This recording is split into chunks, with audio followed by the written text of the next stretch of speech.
fait des manifestations diverses et variées aujourd'hui, en Normandie notamment, mais qui sont souvent axées sur les porteurs de projets. Et on s'est rendu compte que finalement, toute une partie qui n'était pas vue véritablement, c'était notamment finalement les constructeurs en direct et les banquiers aussi en direct. Donc c'est pour ça qu'on a voulu faire une matinale spécifique secteur bancaire de façon générale et constructeur. C'est des gens qui ne se côtoient pas beaucoup. Finalement, c'était quelque chose d'intéressant de faire un point complet sur les différentes aides qu'on peut avoir en Normandie, donc par tous nos institutionnels, d'avoir un point aussi sur la partie des instructions ICPE, des sites en injection avec l'Adréal.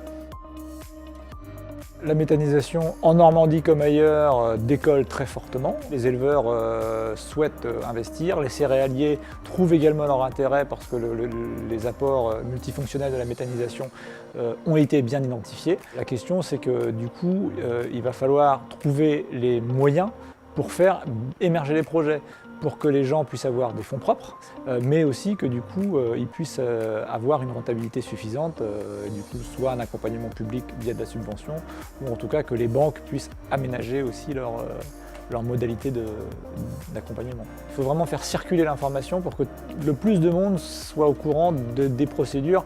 On a un méandre administratif, financier pour monter ces projets. C'est déjà beaucoup de travail aussi pour les porteurs de projets, donc il est important de partager les informations.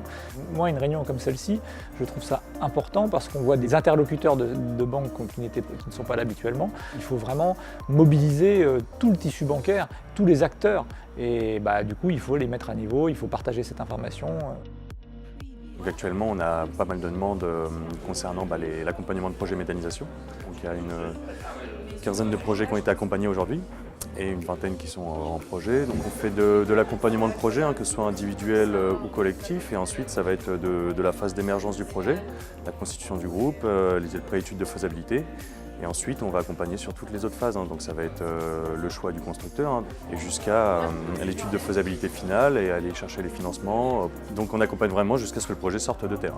C'était assez complet, assez divers en termes d'intervention, mais on attend avec impatience d'en savoir plus concernant l'évolution et de la dynamique de la méthanisation. Le Crédit Agricole Normandie Seine a toute sa place pour accompagner les porteurs de projets et nos clients agriculteurs qui sont porteurs de ces projets-là. Les échanges étaient très bons. D'ailleurs, je remercie l'initiative de GRDF sur ce type d'information et de matinale pour pouvoir avoir réuni l'ensemble des acteurs de la filière. Et non, c'est vrai, une matinée très enrichissante. On essaie déjà de capter très en amont les projets pour pouvoir les accompagner et puis aussi pour voir si en termes d'apport de fonds propres sont insuffisants, pour pouvoir vraiment les alerter sur le sujet. Au sein même moi, de mon unité de développement de l'agriculture, donc j'ai 2 experts qui interviennent entre autres sur ces sujets-là et qui viennent d'accompagnement des conseillers qui sont sur le terrain. Moi, je crois beaucoup, ce qui a été abordé ce matin aussi, c'est sur le financement participatif.